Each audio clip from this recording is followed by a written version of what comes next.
बिस्मिल्लाहिर्रहमानिर्रहीम। अस्सलाम वालेकुम स्टूडेंट्स। क्लास 11th आज आपका एक चैप्टर है इलेक्ट्रोकेमिस्ट्री। इस चैप्टर की जो ख़ास बात ये है वो ये कि 25 यानी 2025 में तो ये चैप्टर जो है वो आपके कोर्स में से निकाल दिया गया था, लेकिन 26 में क्योंकि हो सकता है कि पूरा ही कोर्स हो तो इसलिए बेहतर है कि आप इसको समझ लीजिए। इलेक्ट्रोकेमिस्ट्री का जो पूरा चैप्टर है ना, ये मैंने अपनी चैनल पे जो है वो अपलोड किया हुआ है, लेकिन यहाँ पर मैं एक बिगिनर सीरीज़ के तौर पर आपको बिल्कुल बेसिक इंट्रोडक्शन बता रही हूँ कि इस चैप्टर में ऑक्सीडेशन रिडक्शन के कॉन्सेप्ट्स चल रहे हैं थोड़े से, ठीक है। अब इसमें कुछ न्यूमेरिकल्स होंगे जो आगे चलकर आपको देखेंगे इस तरीके से कि यहाँ पर ये देखिए, ये आपसे पूछ रहे होते हैं इस तरीके से कि ऑक्सीडेशन नंबर जो है वो इन स्पीशीज़ के निकाल लीजिए। अब ये जो स्पीशीज़ इसमें आपको मेंशन हो रही है ना, ये थोड़ी सी कॉम्प्लिकेटेड है, तो इसलिए तरीक़ेकार ये होता है कि जब भी आप कोई भी काम सीखते हैं ना, तो आपको बिल्कुल इनिशियल स्टेट पे इसको सीखना पड़ता है कि किस तरीके से आपने सबसे पहले तो ये पता करना है कि ऑक्सीडेशन नंबर होती क्या चीज़ है, और फिर इसको निकाला किस तरीके से जाएगा। और इसके साथ साथ अगर आयन हो आपके पास, जैसा कि देखें ये आपको नज़र आ रहा है ना माइनस चार्ज, इस तरह का अगर आयन होगा तो फिर हम उसमें किस तरीके से इन ऑक्सीडेशन नंबर को फाइंड आउट करेंगे। तो आज बिल्कुल जो बेसिक बिगिनर्स लेवल है उसकी चीज़ मैं सिखाने वाली हूँ आपको क्लास 11 के हवाले से। और बाकी जब एडवांस लेवल पर अगर आप इसको करना चाहेंगे तो इसके लिए चैनल पे पूरी वीडियोस अपलोड है, वहाँ से आप इसको चेक कर लीजिएगा, ठीक है। तो सबसे पहले तो मैं आपको एक कॉन्सेप्ट बता दूं कि how to calculate oxidation number, ठीक है। तो सबसे पहले मेरे पास फर्स्ट कर लीजिए फर्स्ट सैम्पल है और ये इस तरीके से है। पहला सैम्पल जो है वो मैं थोड़ा बेसिक ले लेती हूँ। बेसिक से मुराद ये कि ये कोई आयन नहीं है, ठीक है। Na2 और S2O3, ठीक है। ये सोडियम थायोसल्फेट होता है, ठीक है। अब इस सोडियम थायोसल्फेट में फ़र्स्ट कर लीजिए, कोई आपसे कह रहा है कि जो सल्फ़र है इसका ऑक्सीडेशन नंबर जो है ये फाइंड आउट कर लीजिए, ठीक है। तो बेसिकली आपको इस पूरे स्पीशी में जो चीज़ फाइंड आउट करनी है वो है सल्फ़र का ऑक्सीडेशन नंबर। अब इसको निकालने का सबसे आसान तरीका मैं आपको बताती हूँ।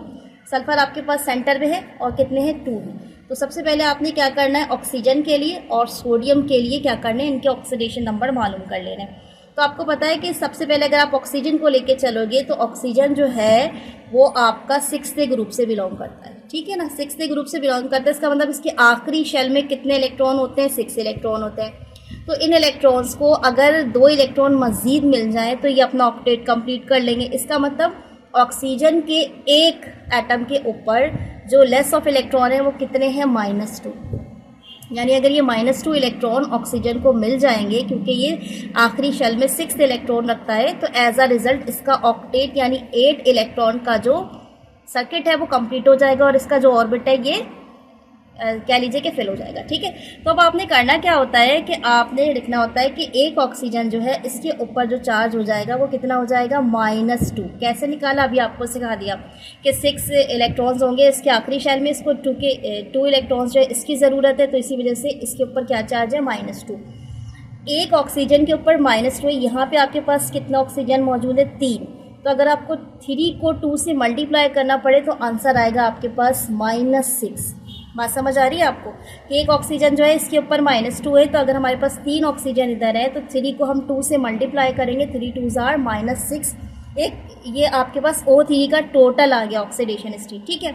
सिमिलरली अब आप आ जाइए सोडियम को लेके चलिए। सोडियम जो है ये आपका बिलोंग करता है फर्स्ट ग्रुप से। इसका मतलब इसके आखिरी शेल में 1 इलेक्ट्रॉन है। 1 इलेक्ट्रॉन का मतलब है कि इसको कोई 7 इलेक्ट्रॉन तो देगा नहीं, तो डेफिनेटली ये अपना 1 इलेक्ट्रॉन लूज़ करेगा। तो उसके आखिरी शेल में जो एबिलिटी है वो क्या है कि ये अपना 1 इलेक्ट्रॉन आसानी से किसी को दे सकता है, क्योंकि दे सकता है इसी वजह से मैंने यहाँ पे क्या चार्ज लगा दिया, +1। देने के बाद इसके पास प्रोटॉन एक्स्ट्रा हो जाएगा, इसीलिए चार्ज क्या हो जाता है, +1। एक सोडियम पर +1 चार्ज है तो 2 सोडियम पे कितने हो जाएंगे, +2। तो स्टूडेंट्स अब यहाँ से आप माइनस कर लीजिए। देखिए 6 में से 2 जाएंगे, आपके पास क्या आंसर आना चाहिए, आपके पास आंसर आना चाहिए, यहाँ पर -6 है, यहाँ पे +2 है, तो इस +2 को बैलेंस करने के लिए यहाँ पे आपके पास आंसर आ जाएगा 4।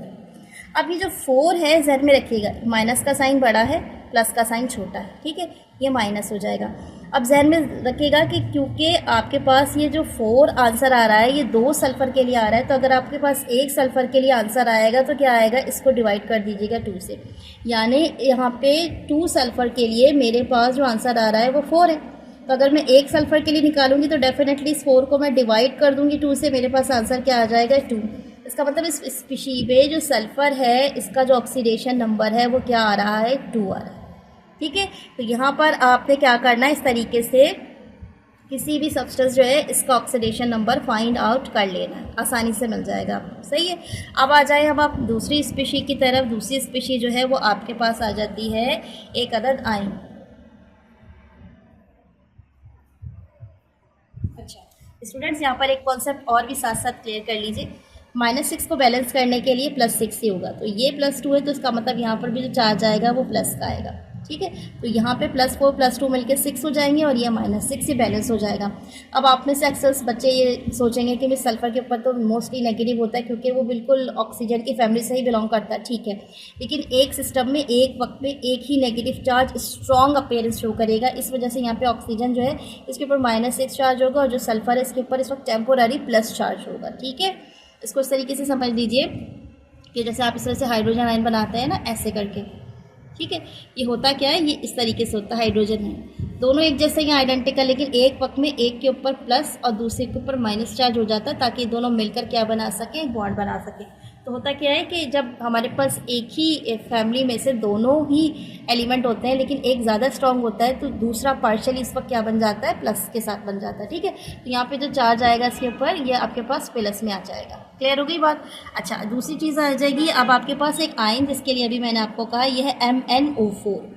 ठीक है, ये मैग्नेट आयन कहलाते हैं, इसलिए आयन कहलाते हैं क्योंकि इनके ऊपर यहाँ पर ये चार्ज होता है। ठीक है, इस तरीके से, तो इसको हम कहते हैं ये मैग्नेट के आयन है MnO4। ठीक है, आमतौर पर होता क्या है कि KMnO4 में से जब पोटाशियम निकल जाता है तो ये वाले आयन बचते हैं, ये मैग्नेट आयन कहलाते हैं। ठीक है, अब आपने इस पूरे चार्ज के हवाले से इसको सेट करना है। तो सबसे पहले तो फिर ऑक्सीजन का कॉन्सेप्ट लेके चलिए कि एक ऑक्सीजन जो है, क्योंकि ये 6th ग्रुप से बिलोंग करता है, इसके आखिरी शेल में 6 इलेक्ट्रॉन होते हैं, इसको 2 इलेक्ट्रॉन की नीड होती है। इसका मतलब इसके पास जो चार्ज होता है वो क्या होता है, -2। अब आपने इस -2 को 4 से मल्टीप्लाई कर देना है। तो जैसे ही आप इस -2 को 4 से मल्टीप्लाई कर देंगे आपके पास यहाँ पे आंसर आ जाएगा टेम्पोररी -8। मैंने एक वर्ड यूज़ किया यहाँ पे टेम्पोररी, क्यों? क्योंकि देखिए -8 तो इस पूरे ऑक्सीजन के साथ है लेकिन इस सिस्टम के ऊपर खुद एक चार्ज है -1। आपने क्या करना है, -1 इसमें से रिमूव कर देना है। तो इसका मतलब आपके पास जो चीज़ बचेगी वो बचेगी 7, -7। ठीक है, क्योंकि 8 है, 8 में से आपने एक 1 को माइनस कर देना है। जैसे आप माइनस करेंगे तो आपके पास -7 हो जाएगा। यहाँ ये कॉन्सेप्ट लेके मत चलिएगा कि -8 और -1 मिला के -9 हो जाएंगे। नहीं स्टूडेंट्स, यहाँ पे पूरे चार्ज की बात हो रही है। एक चार्ज -8 है, उसमें से आप माइनस कर रहे हैं -1 का एक चार्ज। सिंपल लफ्ज़ों में ये समझ लीजिए कि किसी के पास 8 इलेक्ट्रॉन है और वो उसमें से एक इलेक्ट्रॉन को माइनस कर रहा है 1। ठीक है, तो इसके पास आंसर क्या आएगा, 7 इलेक्ट्रॉन्स का। तो सिमिलरली यहाँ पे एक कॉन्सेप्ट लेके चलिएगा कि यहाँ पे इलेक्ट्रॉन्स कितने हैं, इसके पास 8। इस पूरे सिस्टम के ऊपर चार्ज कितना है, -1। तो 1 आप इसमें से माइनस कर देंगे तो 7 बचेगा। O4 के इस पास इस वक्त कितने चार्ज है, -8। एक इसमें से आप माइनस कर देंगे, 1 बचेगा, -1। तो अब यहाँ पे मैग्नेट के पास जो चीज़ बचती है वो होती है +7। ठीक है, क्लियर कर लीजिएगा। 4 2 ज़ा 8, 8 में से 1 इलेक्ट्रॉन माइनस हो गए, -7 बचा। जब इस सिस्टम के ऊपर -7 है तो इस मैग्नेट आयन के ऊपर क्या चीज़ आ जाएगी, +7। ठीक है, तो इसका मतलब इस सिस्टम में अगर आपसे कोई पूछ रहा है कि MnO4 में मैग्नीज का ऑक्सीडेशन नंबर क्या होगा, तो मैग्नीज का ऑक्सीडेशन नंबर इस सिस्टम में होगा आपके पास +7। क्लियर हो गई बात। आ जाइए अब एक दूसरा आयन सीखिए जल्दी से। यहाँ पर मेरे पास एक आयन और है, ये है क्लोरेट, ClO3। ज़्यादातर आपको अभी ऑक्सीजन के ही नज़र आ रहे हैं यहाँ पे। ऑक्सीजन के साथ फिर एक मतलब आपने वही काम करना है। एक ऑक्सीजन के ऊपर -2 होता है तो 3 ऑक्सीजन के ऊपर कितने हो जाने चाहिए, 3 2 ज़ा 6, -6 होने चाहिए। बट प्रॉब्लम इज़ दैट कि जैसे कि 3 ऑक्सीजन है आपके पास और आपने 2 से मल्टीप्लाई कर दिया तो 3 2 ज़ा 6 तो हो गए, लेकिन इसके ऊपर एक चार्ज लगा हुआ है -। ठीक है, तो आपने क्या करना है, इसमें से माइनस कर देना है एक 1 इस सिस्टम में से। ठीक है, जैसे आप इस सिस्टम में से एक को माइनस कर देंगे तो यहाँ पे जो चार्ज बचेगा वो 5 बचेगा। ठीक है, तो इस वक्त क्लोरीन के ऊपर इस वक्त टेम्पोररी +5 चार्ज आ जाएगा। ठीक है, इस वक्त, क्योंकि इसके साथ आगे पीछे भी और पॉजिटिव आयंस अटैच्ड होते हैं तो वो उसके साथ मिला के ऑक्सीडेशन स्टेट्स बैलेंस हो जाती हैं। लेकिन इस वक्त इस सिस्टम के हिसाब से देखते हुए अगर हमें क्लोरीन के लिए निकालना है तो इस वक्त क्लोरीन के ऊपर जो ऑक्सीडेशन चार्ज आ रहा है वो कितना आ रहा है, +5 का आ रहा है। ठीक है, अच्छा अब नेक्स्ट जो सिस्टम है इसको देख लीजिए, ये इसमें है मेरे पास सल्फेट आइंस। ये सारे मैं अपनी तरफ से नहीं निकाली, आपके बुक में जो बार बार आ रहे हैं फर्स्ट ईयर की बुक में, ये उसी वाले ही ऑक्सीडेशन स्टेट्स को निकाल के चल रही हूँ ताकि आपके लिए आसानी हो। यहाँ पे फिर ऑक्सीजन है मेरे पास, एक ऑक्सीजन के ऊपर होता है 2 चार्ज, तो 4 को 2 से मैं मल्टीप्लाई करूँगी, मेरे पास आना चाहिए -8, मगर मसला ये कि यहाँ पे पूरे सिस्टम के ऊपर भी -2 है। तो जब हम इसको इससे माइनस कर देंगे तो हमारे पास जो आंसर आएगा वो क्या आ जाएगा, 8 में से 2 को माइनस कर दीजिए, आपके पास बचेगा 6। ठीक है, तो इस वक्त इस सल्फ़र के पास, एक सल्फ़र के पास +6 चार्ज है। ठीक है, इस सल्फ़र के पास क्या चार्ज है इस वक्त, +6।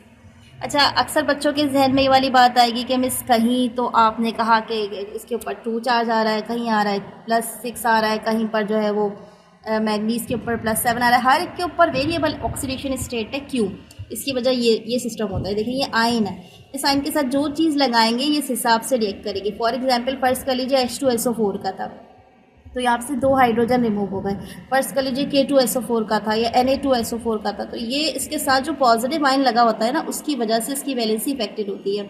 डेफिनेटली ये इस सिस्टम में एग्जिस्ट नहीं करता, इसको फ़ौरन ही किसी पॉजिटिव कैटायन के साथ क्या करना होता है, मिला के अपने लिए कोई नई स्पीशी बनानी होती है। ठीक है, लेकिन क्योंकि सवाल हमारा जो है वो ये कि ऑक्सीडेशन स्टेट्स निकालिए, तो आपने स्टेट्स को ऐसे ही निकालना है।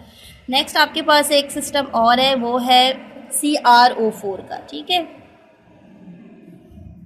ये है क्रोमेटाइन CrO4 और इनके ऊपर चार्ज लगा हुआ है -2। इसको निकालने का तरीका भी बहुत आसान है। एक ऑक्सीजन के ऊपर -2 चार्ज होता है, जब आप इसको 4 से मल्टीप्लाई कर देंगे तो 4 × 2 कितने हो जाते हैं, आपके पास 8 हो जाते हैं। अब इस 8 में से आप माइनस कर दीजिए 2, आपके पास क्या आंसर आ जाएगा, आपके पास आंसर आ जाएगा 6। तो अगर ऑक्सीजन के ऊपर यहाँ इस सिस्टम में 6 चार्ज बन रहा है तो इसके ऊपर +6 बन जाएगा। तो सर यहाँ पे ये जो क्रोमियम है ये इस ऑक्सीडेशन स्टेट के अकॉर्डिंग्स में जो चार्ज शो कर रहा है वो क्या कर रहा है, +6 कर रहा है। ठीक है, तो इसके साथ ही एक मैं आपको और फाइनल कर देती हूँ, दैट इज़ द नाइट्रेट आइन। ये देख लें आप NO3 और इसके ऊपर इस वक्त 1 चार्ज है। ठीक है, तो यहाँ पर भी आपने क्या काम करना है, देखें एक ऑक्सीजन के ऊपर कितना चार्ज है आपके पास, एक ऑक्सीजन के ऊपर होता है -2, जब आप इसको 3 से मल्टीप्लाई कर देंगे तो आपके पास आंसर आ जाएगा -6। अब इसमें से एक ये वाला -1 रिमूव कर दीजिए, आपके पास -5 आ जाएगा। यानी यहाँ पे इस सिस्टम में ऑक्सीजन के अकॉर्डिंग्स में जो चार्ज बन रहा है हमारे पास वो -5 है, तो हम नाइट्रोजन पे क्या लगा देंगे, +5। इसका मतलब यहाँ पे नाइट्रोजन के ऊपर जो चार्ज है वो क्या है, +5।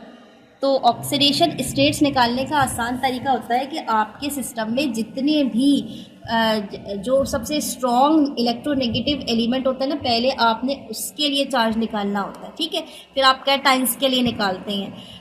ये नॉर्मल की बात कर रही हूँ मैं, कि जैसे आपने सबसे पहले जो स्ट्रॉन्ग आपका इलेक्ट्रोनेगेटिव एनाइन है उसके लिए निकाला, फिर आपने क्या किया, जो पॉजिटिव आयन है उसके लिए निकाला, इसकी वैल्यू में से इसको माइनस कर दिया, जो रिमेनिंग आंसर बचेगा वो सेंटर वाले आपके एटम का होगा। ये किसके लिए रूल है, जब आपके पास एक नॉर्मल स्पीशीज़ होती है जिसके ऊपर कोई भी चार्ज नहीं लगा हुआ, इसको न्यूट्रल स्पीशी कहा जाता है। लेकिन जैसे ही आप किसी ऐसी स्पीशी के लिए आ जाते हैं जिसमें कि आयन है, जैसा कि ये देखिए MnO4, इसके ऊपर माइनस आयन था, तो यहाँ पर हम क्या करते हैं, सबसे पहले जो भी हमारा नेगेटिव आयन होता है हम उसकी वैल्यू निकालने के बाद इस पूरे सिस्टम के ऊपर जो चार्ज होता है ना, जैसे -1 हो या -2 हो, उसको भी माइनस कर देते हैं। उसको भी माइनस करने के बाद जो भी चीज़ आपके पास आंसर आ रही होती है वो उसके जो बराबर वाला आपका जो भी स्पीशी बचा हुआ होता है उसका चार्ज होता है। इसकी वैल्यू अगर माइनस में होगी तो उसकी प्लस में होगी, हमेशा याद रखिएगा। ठीक है, टेम्पोररी की बात हो रही होती है इस वक्त, क्योंकि ये ऑक्सीडेशन स्टेट्स निकल रही होती है, तो इसमें बाज़ औक़ात ऐसा भी होता है कि 2 नेगेटिव आयन साथ साथ हैं, मगर एक जो स्ट्रॉन्ग वाला उसकी वैल्यू माइनस में निकल गई है और जो लेस इलेक्ट्रोनेगेटिव है उसके मुकाबले में उसकी वैल्यू फिर प्लस में निकालनी पड़ती है। ठीक है, इस तरीके से देखिए जैसे कि क्लोरीन है, तो यहाँ पे ऑक्सीडेशन स्टेट्स के एतबार से देखेंगे ना, तो ऑक्सीजन अपनी जो है ना ये शो कर रहा होता है इलेक्ट्रोनेगेटिविटी ज़्यादा। ठीक है, तो ये क्या करता है, ये अपने आप को नेगेटिव शो करता है, फिर टेम्पोररी हमें क्लोरीन को यहाँ पे पॉजिटिव लेके चलना पड़ता है। सिमिलरली यहाँ देखिए सल्फर और ऑक्सीजन है, अगर देखेंगे तो सल्फ़र भी आपका नेगेटिव आयन है, लेकिन ऑक्सीजन इसके मुकाबले में क्योंकि ज़्यादा इलेक्ट्रोनेगेटिव है, यहाँ पे अपनी अपीयरेंस शो कर रहा है, तो इस वजह से सल्फ़र की जो वैलेंसी फिर हमें किस में लेनी पड़ती है, टेम्पोररी पॉजिटिव में। तो बहुत से स्टूडेंट्स को ये कॉन्सेप्ट स्टार्ट में क्लियर नहीं होता, फिर एकदम से आपकी 11 की जो केमिस्ट्री उसमें उठा के डायरेक्ट आपको बड़ी बड़ी स्पीशीज़ दे दी जाती, कहा जाता है कि इसका कैलकुलेट करें। तो ये जो वीडियो ये मैंने ख़ास तौर पे उन बच्चों के लिए बनाई है जिनका बिल्कुल बेसिक कॉन्सेप्ट क्लियर नहीं है, ठीक है। तो ये बिल्कुल बेसिक आपके हैं जो कि आपके बुक में, फर्स्ट ईयर की बुक में ना बार बार आ रहे हैं। आप देखेंगे कि ये आइज़ जो है वो आपसे बार बार पूछे जा रहे हैं अलग अलग जगहों पर, और इसमें फिर आपको क्या करना होता है, शो करना होता है कि किस तरीके से ये वैल्यूज़ जो है वो निकल रही होती है, ठीक है। तो आई होप सो कि वीडियो जो है वो आपको अच्छी लगी होगी, और जैसे ही आपको ये समझ में आ जाए तो इलेक्ट्रोकेमिस्ट्री की जो पूरी वीडियो सीरीज़ है क्लास 11 की, ये मेरे चैनल पे अपलोड है, इसको भी ज़रूर चेक कर लीजिएगा। इसमें सेल्फ असेसमेंट भी मैंने आपको सॉल्व करवाए हुए और क्वेश्चन आंसर्स और न्यूमेरिकल बेस्ड जितनी भी चीज़ें सारी। वीडियो अच्छी लगे तो प्लीज़ इसको लाइक कर लीजिएगा, अपने क्लास फेलोज़ में शेयर कीजिएगा, क्लास फेलोज़ का जो आपने व्हाट्सएप ग्रुप बना रखा है उसमें शेयर कीजिएगा, और मुझे अपनी दुआ में याद रखिएगा। टेक केयर एंड अल्लाह हाफ़िज़।